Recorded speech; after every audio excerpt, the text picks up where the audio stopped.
Et c'est à ce moment-là que j'ai commencé à comprendre que je m'étais trompée sur les croyances catholiques. Je m'appelle Morgane et je suis protestante, je fais des vidéos sur YouTube et j'ai fait plusieurs vidéos sur le catholicisme. Et j'avais tort sur le catholicisme. Dans cette vidéo, je ne vais pas en fait revenir sur des choses que j'ai dites dans mes vidéos, mais plutôt sur l'esprit derrière ces vidéos qui, je pense, étaient faux. Un petit peu de contexte. Je vais expliquer pourquoi j'ai commencé à faire des vidéos sur le catholicisme. Je me suis convertie de l'athéisme au christianisme il y a plus de 10 ans, mon témoignage est sur ma chaîne. J'ai été évangélisée par des protestants et c'est dans une église protestante que j'ai entendu l'évangile pour la première fois. Et je suis depuis chrétienne protestante. Mon mari est protestant et nous sommes membres d'une église protestante. J'ai aussi été à l'école biblique, c'est là où j'ai rencontré mon mari, et j'ai aussi été missionnaire en Italie. Après ma conversion, j'ai rapidement commencé à discuter régulièrement avec des témoins de Jéhovah, parce qu'ils sont partout et qu'il est facile de discuter avec eux. J'ai même fait des vidéos pour les orienter vers la vérité. Et c'est comme ça que j'ai commencé cette chaîne. Et j'ai remarqué que beaucoup de témoins de Jéhovah étaient en fait d'anciens catholiques. Ce qui m'a beaucoup attristée parce qu'il manquait de connaissances bibliques pour contrer les enseignements des témoins de Jéhovah.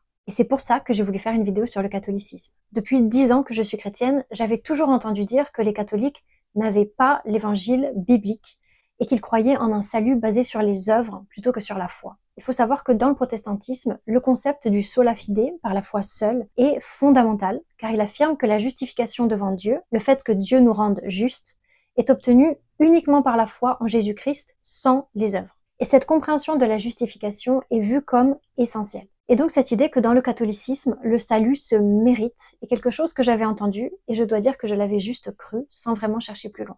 Je l'avais entendu de pasteurs, dans des études bibliques, dans des conversations avec d'autres chrétiens et aussi à l'école biblique. Même en tant que missionnaire en Italie, nous évangélisions les catholiques parce qu'on pensait qu'ils ne connaissaient pas le véritable évangile. Au cours des 10 dernières années, j'ai vécu dans différents endroits et j'ai fait partie de 4 dénominations protestantes différentes. Dans toutes ces églises, il y avait cette idée que les catholiques ont un autre évangile que l'évangile biblique. C'est donc pas quelque chose que j'ai inventé moi-même, c'est pas quelque chose que je croyais toute seule dans mon coin, c'est quelque chose que j'ai appris au fur et à mesure des années, et mon mari lui aussi, qui a été élevé dans une famille chrétienne. Et j'ai parlé à beaucoup de protestants récemment, et je sais que c'est ce qu'on entend généralement dans les cercles protestants. Je suis certaine qu'il y a des églises qui offrent une meilleure compréhension du catholicisme, mais en général, mon impression, c'est que dans les églises protestantes, les croyances catholiques sont simplifiées et caricaturées. Et donc, quand j'ai fait ma première vidéo sur le catholicisme, c'est ce que j'avais compris du catholicisme. Quand j'ai fait cette vidéo sur les raisons pour lesquelles je suis protestante et pas catholique, je savais que je connaissais très peu de choses sur le catholicisme. Et donc, je voulais parler de ce que je savais de la Bible. Je voulais parler des choses que je connaissais et dont j'étais convaincue. Cette vidéo, si vous l'avez vue, met l'accent sur l'infaillibilité des Écritures, sur la façon dont nous pouvons voir, à partir de la Bible, que c'est à la Bible que nous devons faire confiance et que c'est à la Bible que nous devons toujours revenir. Dans cette vidéo, avec un aperçu de la Bible de l'Ancien au Nouveau Testament, je défendais donc le sola scriptura, doctrine protestante centrale. Mais je n'ai que très peu abordé le catholicisme parce que je savais que j'en savais très peu sur le sujet. J'ai donc fait cette vidéo et beaucoup de gens l'ont regardée, mais aussi beaucoup de gens l'ont commentée. J'ai reçu beaucoup de commentaires de personnes catholiques. Je n'avais pas l'habitude d'échanger avec les catholiques, j'étais plutôt habituée aux discussions avec les témoins de Jéhovah.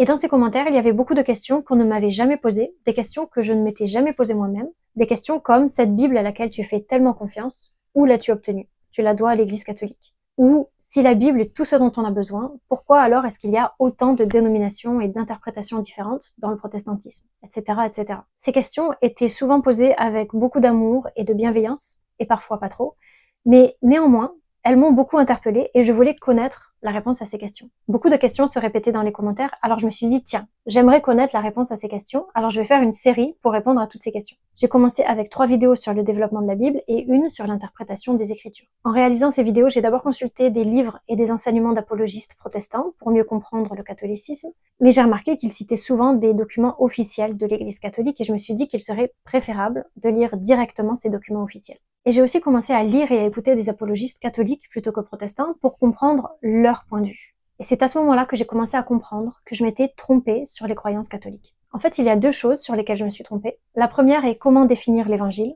et la deuxième est ce que croient les catholiques sur la justification. La première chose à comprendre, c'est qu'il y a 2 significations au mot évangile. Dans les cercles protestants, lorsqu'on dit évangile, on entend par là la doctrine de la justification, la façon dont on est sauvé, comment on passe de non sauvé allant vers l'enfer à celui d'être sauvé, pardonné et d'avoir la vie éternelle. Donc pour les protestants, le mot évangile signifie généralement comment être justifié devant Dieu. Mais dans les cercles catholiques, le mot évangile signifie généralement la vie, les enseignements, la mort et la résurrection du Seigneur Jésus-Christ. Je dis tout cela dans un sens très général. Vous pouvez bien sûr trouver les deux utilisations dans les deux camps. C'est parce que les deux significations du mot évangile sont utilisées dans la Bible. Il ne s'agit pas de savoir si un camp a raison plutôt que l'autre. Le mot peut avoir les deux significations, mais un camp favorisera généralement l'une plutôt que l'autre. Mais les protestants et les catholiques croient tous deux qu'il faut croire à l'évangile pour être sauvé. Mais ils ont, comme on a vu, des compréhensions différentes de ce que signifie le mot évangile. Si on comprend l'évangile comme la justification par la foi seule, on fait face à un gros problème. Je vais vous expliquer lequel. Les protestants croient que la justification est obtenue par la foi seule, sans les œuvres. En revanche, les catholiques ne partagent pas cette vision. Ils considèrent la justification comme un processus impliquant à la fois la foi et les œuvres. Ce qui fait que de nombreux protestants pensent généralement que les catholiques ne sont pas sauvés, qu'ils ne sont pas chrétiens, parce qu'ils ne partagent pas cette compréhension de l'évangile. Mais le problème, c'est que la doctrine de la justification par la foi seule, sans les œuvres, n'a pas été formulée avant le XVIe siècle par Martin Luther. Martin Luther, pour ceux qui ne le savent pas, était un moine et théologien allemand qui a été le fer de lance de la réforme protestante. Avant Martin Luther, la compréhension générale de la justification était qu'il s'agissait d'un processus basé sur la foi, mais impliquant également les œuvres. Donc, affirmer que l'évangile est uniquement la doctrine de la justification par la foi seule implique que personne n'était vraiment chrétien avant Martin Luther. Si vous demandez à n'importe quel protestant s'il croit que personne n'était sauvé avant Martin Luther au XVIe siècle, 99,99% d'entre eux vous diront non, pas du tout, c'est pas ce qu'on croit. Pourtant, c'est ce qu'implique le fait de croire que pour être sauvé, il faut croire à la justification par la foi seule, sans les œuvres. Alors vous allez peut-être trouver ça dur à croire que la doctrine de la justification par la foi seule n'a pas été formulée avant Martin Luther, mais ne me croyez pas sur parole, je vais vous donner des sources bien plus fiables que moi. L'historien scientifique et théologien protestant Alister McGrath, dans son livre sur la justification, soutient que la compréhension de la justification par les réformateurs protestants était une innovation théologique plutôt qu'un retour aux croyances chrétiennes antérieures. Il conclut que la doctrine de la justification par la foi seule, doctrine qu'il soutient et à laquelle il croit, n'était pas présente avant Martin Luther. Mais même avant lui, Philip Schaeffer, théologien protestant éminent du XIXe siècle, souligne dans le deuxième volume de sa série en 8 volumes sur l'histoire de l'Église chrétienne que vous ne trouverez pas la doctrine protestante de la foi seule dans l'Église primitive. Donc je pense que compte tenu de tout ce qu'on vient de voir, on ne peut pas dire que pour être chrétien, pour avoir la vie éternelle, il faut croire à la justification par la foi seule, sans les œuvres, parce que ça éliminerait 1500 ans d'histoire chrétienne. Ça éliminerait ceux qui nous ont transmis la Bible et ceux qui sont morts pour la transmettre. Alors je pense qu'il nous faut une meilleure approche que ça. Une meilleure approche serait soit d'élargir notre compréhension de la justification pour inclure l'Église avant Luther, soit interpréter l'Évangile comme la vie, la mort et la résurrection du Seigneur Jésus-Christ, comme cela est fait dans la première épître aux Corinthiens, chapitre 15. Et je pense personnellement que c'est le meilleur moyen de comprendre l'Évangile. Alors le problème, c'est que 1 Corinthiens 15 ne mentionne pas l'incarnation, la divinité de Jésus ou son retour. Le credo de Nicée, formulé en 325 après Jésus-Christ, affirme ses croyances essentielles. La Trinité, l'incarnation de Jésus-Christ, sa crucifixion, sa résurrection, son ascension et son retour. Ce credo est accepté par les protestants, les catholiques et les orthodoxes. Donc, résumer l'Évangile par ce credo nous permet de voir les chrétiens des autres traditions chrétiennes, ainsi que les chrétiens avant et après la Réforme, comme partageant une foi commune, comme partageant l'Évangile. Maintenant, voyons la deuxième chose sur laquelle je m'étais trompée. La deuxième chose, c'est que je m'étais trompée sur ce que croient les catholiques sur la justification. Je voudrais être prudente avec mes mots parce que je ne veux pas être mal comprise sur le sujet, mais en même temps, je ne veux pas que cette vidéo devienne trop théologique, trop longue ou trop compliquée. Ce que je voudrais dire simplement, c'est que ce qu'on entend dans les cercles protestants à propos de l'évangile catholique est parfois faux. Pas toujours. Ce que croient les catholiques peut être parfois bien expliqué, mais souvent on enseigne que l'évangile catholique est fondé sur les œuvres et que les catholiques doivent gagner le salut, qu'ils doivent mériter le paradis par de bonnes œuvres. Cette vue simplifiée de l'évangile catholique ne reflète pas l'enseignement officiel de l'Église catholique. Ça en fait une caricature. Alors ça ne veut pas dire que certains catholiques ne croient pas réellement à cette caricature, mais ce n'est pas l'enseignement officiel de l'Église. Il y a aussi des croyances individuelles parmi les protestants qui ne définissent pas les doctrines de leur dénomination. Selon les documents catholiques officiels, la justification est basée sur la foi, mais accompagnée d'œuvres, et c'est aussi une croyance protestante. Par exemple, au Concile de Trente, en réponse à la réforme protestante, on lit « Si quelqu'un dit que l'homme peut être justifié devant Dieu par ses propres œuvres, sans la grâce divine par Jésus-Christ, qu'il soit anathème. » Ainsi, la justification basée sur les œuvres n'est pas seulement non enseignée, elle est frappée d'anathème, c'est-à-dire condamnée officiellement. Dans le même concile, il est dit « La foi est le commencement du salut des hommes, le fondement et la racine de toute justification, sans laquelle il est impossible de plaire à Dieu et de parvenir à la communion de ses fils. » On ne peut donc pas dire que les catholiques croient en un salut basé sur les œuvres. Non, l'Église enseigne clairement que le salut est fondé sur la foi. En plus de ça, il y a quelques années, le pape Benoît XVI a abordé le concept de la foi seule. Il a déclaré que la phrase de Martin Luther « La justification par la foi seule » peut être vraie si par le mot foi, on entend la foi telle qu'elle est décrite dans Galates 5:6, qui parle de la foi qui agit par la charité. Le pape Benoît XVI voulait mettre en avant nos points communs sur le concept de la foi.